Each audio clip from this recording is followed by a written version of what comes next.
بسم اللہ الرحمن الرحیم۔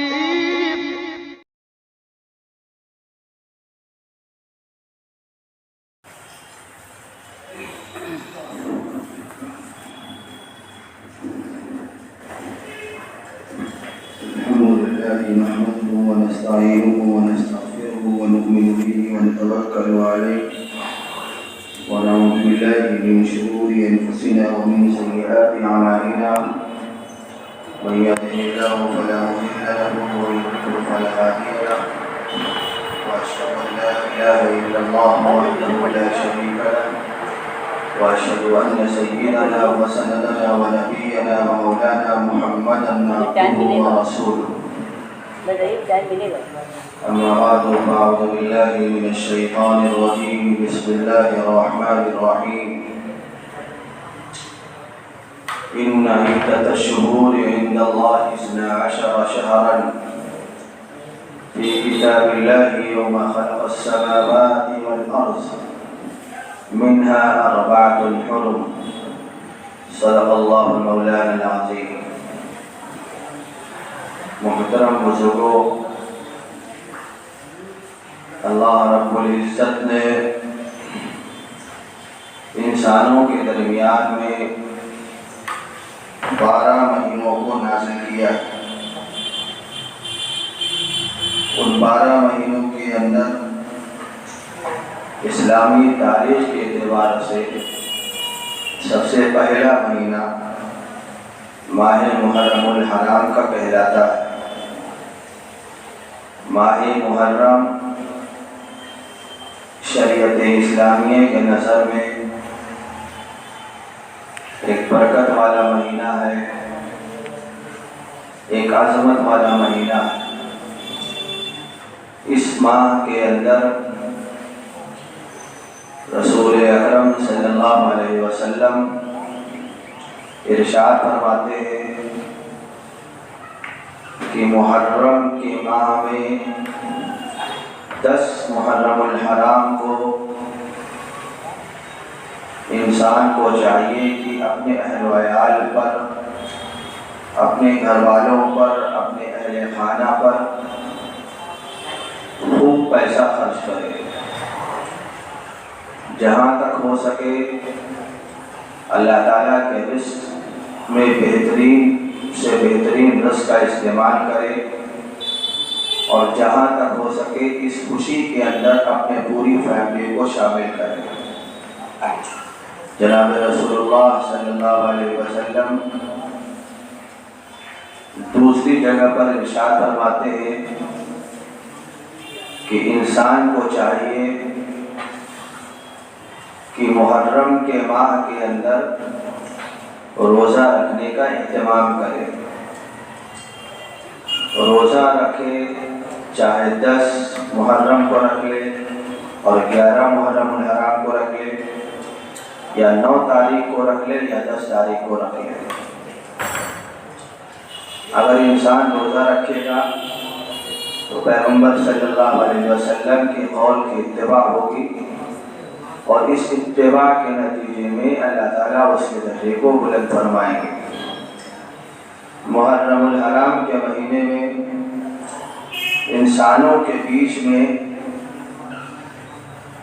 یہ بات مشہور ہے کہ محرم کے مہینے میں انسان کو شادی نہیں کرنی چاہیے، انسان کو ماہ محرم کے اندر نکاح نہیں کرنا چاہیے، اس لیے کہ یہ نحوست والا مہینہ ہے۔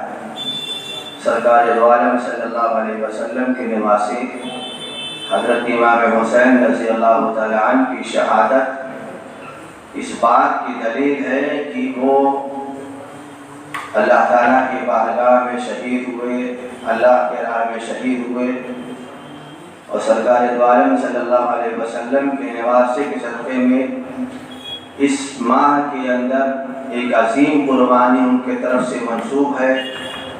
اس معنی کر یہ مہینہ غلط مہینہ نہیں ہے، بلکہ یہ عظمت والا مہینہ ہے۔ اس مہینے کے اندر بھی انسان نکاح کرنا چاہے تو نکاح کر سکتا ہے۔ بعض امہات المومنین رضی اللہ تعالیٰ عنہما سے یہ بات ملتی ہے کہ انہوں نے ماہ محرم کے اندر نکاح کرنے کا اہتمام کیا ہے۔ تو سرکار دو عالم صلی اللہ علیہ وسلم کی امتی کو بھی چاہیے کہ اگر نکاح کا موقع آ جائے اور نکاح کی تاریخ ماہ محرم کے میں پڑتی ہے تو اس میں ہیچ پیش نہیں کرنا چاہیے کہ اس ماہ کے اندر نکاح نہیں کریں گے، بلکہ ماہ محرم کے اندر بھی کوئی نکاح کرنا چاہے تو نکاح کر سکتا ہے۔ تیسری چیز ماہ محرم کے اندر یہ ہے کہ رسول اللہ صلی اللہ علیہ وسلم جس بات کا حکم دے دے اس بات کو کرنا چاہیے، اور نبی آخر الزمان صلی اللہ علیہ وسلم جس بات سے روک دے اس بات سے رک جانا چاہیے۔ مسلمان کا یہ حال ہوتا ہے کہ ہم پیغمبر صلی اللہ علیہ وسلم کو مانتے ہیں، یعنی اللہ کے نبی ایک ہے یہ ہم مانتے ہیں، اللہ تعالیٰ کے رسول جناب محمد رسول اللہ صلی اللہ علیہ وسلم آخری نبی ہے یہ ہم مانتے ہیں، محمد صلی اللہ علیہ وسلم پر قرآن پاک نازل ہوئی یہ ہم مانتے ہیں، صحابہ کو ہم مانتے ہیں، یہ سب ہم مانتے ہیں۔ تو رسول اللہ صلی اللہ علیہ وسلم کو ماننا یہ الگ مسئلہ ہے، اور رسول اللہ صلی اللہ علیہ وسلم کی بات کو ماننا یہ الگ مسئلہ ہے۔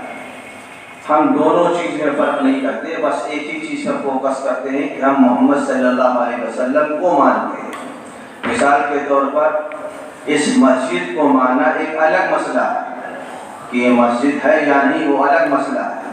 اب یہ الگ مسئلہ ہے کہ اس مسجد کے اندر نمازی ہے یا نہیں، یہ الگ مسئلہ ہے۔ کوئی کہے کہ نہیں مسجد ہے تو بس ہو گیا، نہیں، مسجد کے اندر نمازی ہے یا نہیں، یہ دونوں الگ الگ چیز ہے۔ اسی طرح محمد صلی اللہ علیہ وسلم کو ماننا یہ الگ چیز ہے، اور محمد صلی اللہ علیہ وسلم کی تعلیمات پر عمل کرنا یہ الگ چیز ہے۔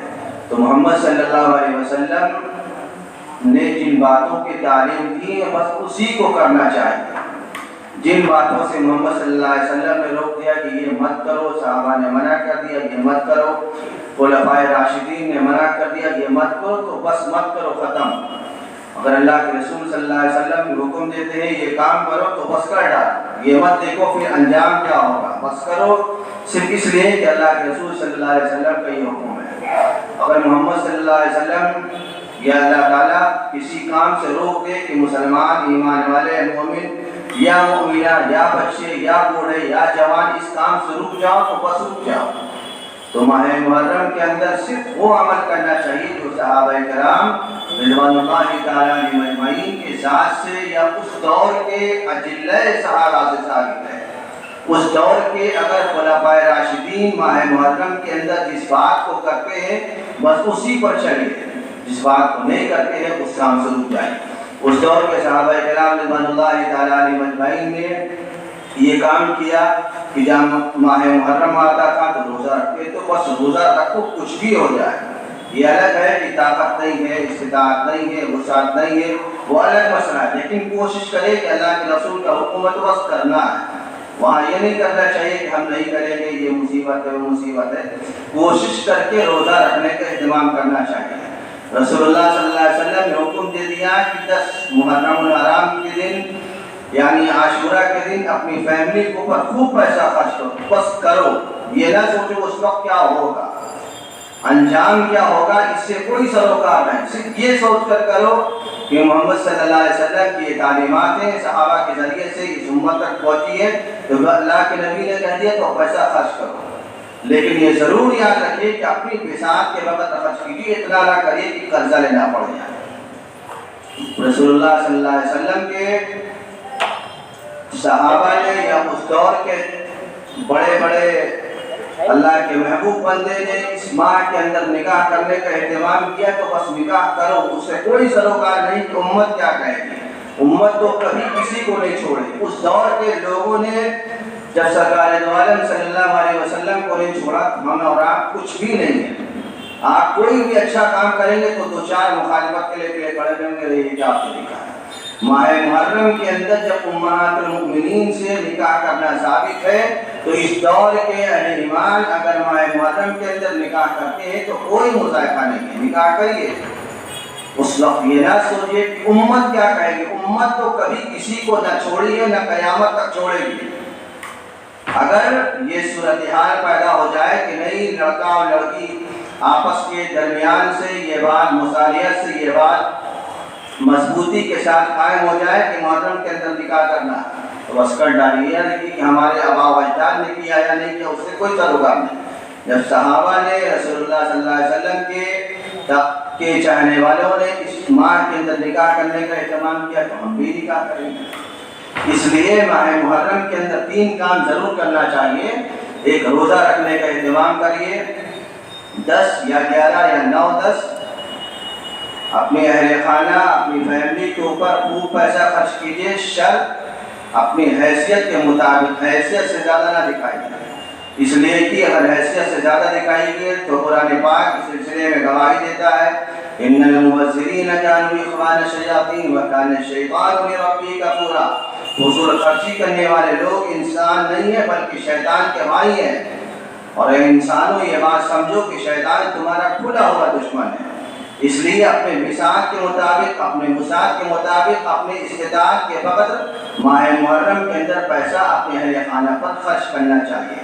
اور تیسری چیز یہ ہے کہ اس ماہ کے اندر نکاح کرنے کا اہتمام کرنا چاہیے. اور چوتھی چیز یہ ہے کہ محرم کا جب مہینہ آتا ہے تو انسان کے بیچ میں یا انسان کے درمیان میں یہ بات پیدا ہوتی ہے کہ حضرت امام حسین رضی اللہ تعالیٰ عنہ صحیح تھے یا یزید صحیح تھے، یزید صحیح تھے یا امام حسین صحیح تھے. یہ بات بہت گردش کرتی ہے کہ ان دونوں لوگوں میں صحیح کون ہے، امام حسین صحیح ہے کہ یزید صحیح ہے.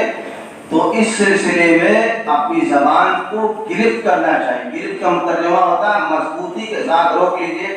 اس بارے میں کوئی بحث نہ کیجیے کہ حق پر کون ہے، امیر معاویہ حق پر ہے یا نہیں ہے، یزید حق پر ہے یا نہیں ہے، امام حسین حق پر ہے یا نہیں ہے. ایک دم خاموشی کے ساتھ طے کریے کہ نہیں اس بارے میں کوئی بات ہی نہیں ہے. کوئی بات کرتا ہے تو کر لے دیجیے، وہ جانے اس کا اللہ جانے. اس پر لعنت بھی مت کیجیے کہ آپ غلط کہہ رہے ہیں، لیکن آپ اپنی ذات سے کچھ مت کہیے کہ امیر معاویہ نے یا اس دور کے صحابہ نے جو لوگ اپنے آپ کو ایمان والوں میں شمار کرتے تھے، جن کے ذریعے سے امام حسین کا قتل ہوا ہے، وہ الگ ہے کہ قتل ہوا ظلماً شہید ہوئے، یہ سب الگ مسئلہ ہے. لیکن اس بارے میں اپنی زبان پر کوئی بات بتائیے کہ ہوا کیوں تھا. یہ مسائل، یہ سب اختلافی مسائل علماء حل کرے تو بس وہیں تک صحیح ہے. عوام کو اس سلسلے میں بہتر صحیح رائے یہی ہے کہ اپنی زبان پر لگام کسی. مثال کے طور پر کوئی شخص کہہ دے کہ نہیں امام حسین رضی اللہ تعالیٰ عنہ صحیح تھے، اور یقیناً صحیح تھے صرف اس لیے کہ جناب رسول اللہ صلی اللہ علیہ وسلم کے اہل بیت میں سے ہیں، محمد صلی اللہ علیہ وسلم کے نواز سے، وہ فضائل ان کی اپنی جگہ ہے. اب امیر معاویہ رضی اللہ تعالیٰ عنہ کے متعلق آپ نے کوئی غلط حرکت بول دی، کوئی غلط شان میں کوئی گستاخانہ جملہ پیدا کر دیا. اب امیر معاویہ رضی اللہ تعالیٰ عنہ کی صحابی، امام حسین کی صحابی، آپ نے انجانے میں قصداً عمداً جیسے بھی آپ کے لفظ منہ سے ایک آدھ لفظ نکل گیا، آپ تو ٹھہرے معصوم کہیں گے اپنے آپ کے بھائی ہمارے منہ سے نکل گیا. نکلا جس کی شان میں، صحابہ کی شان میں. ایمان کس خطے میں پڑا؟ آپ کا پڑا. وہ تو چلے گئے اللہ کی بارگاہ میں، کل وعد اللہ الحسنی، سب کے سب جنتی ہیں، ان کا کچھ نہیں بگڑے گا. خراب ہو جائیں گے ہمارے اعمال، ہم نے صحابہ کی شان میں ایک آدھ جملہ بول دیا. اس لیے ماہ محرم کے اندر یہ بات بہت زیر بحث آتی ہے کہ حق پر کون ہے. بھائی کچھ حق پر نہیں، خاموش ہے. اللہ دیکھ رہا ہے، اللہ بہتر فیصلہ کرے کون صحیح ہے کون نہیں ہے. ہمارا یہ عقیدہ ہے کہ اس دور کے لوگوں نے امام حسین کے ساتھ جو زیادتی کی ہے اللہ تعالیٰ ہم سے ملتے ہیں. بس ہم اتنا جانتے ہیں، بس ہم اپنی زبان سے کچھ نہ کہا کریں کہ نہیں یہ صحیح ہے وہ صحیح ہو سکتا. اللہ پر چھوڑ دیے، اللہ بہتر دیکھنے والا ہے. انہ علیم بذات الصدور، اللہ تعالیٰ دلوں کے اندر سے بھی واقف ہے. یا یعلم خائنۃ الاعین وما تخفی الصدور، آنکھوں کے اندر سے بھی واقف ہے. اللہ پر چھوڑیے کہ اللہ بہتر سمجھے، لیکن آپ اپنی زبان سے کچھ مت کہا کیجیے کہ صحیح کیا ہے غلط کیا ہے. اللہ تعالیٰ ہم سب کو ان باتوں پر عمل کی توفیق عطا فرمائے. وآخر دعوانا ان الحمد للہ رب العالمین.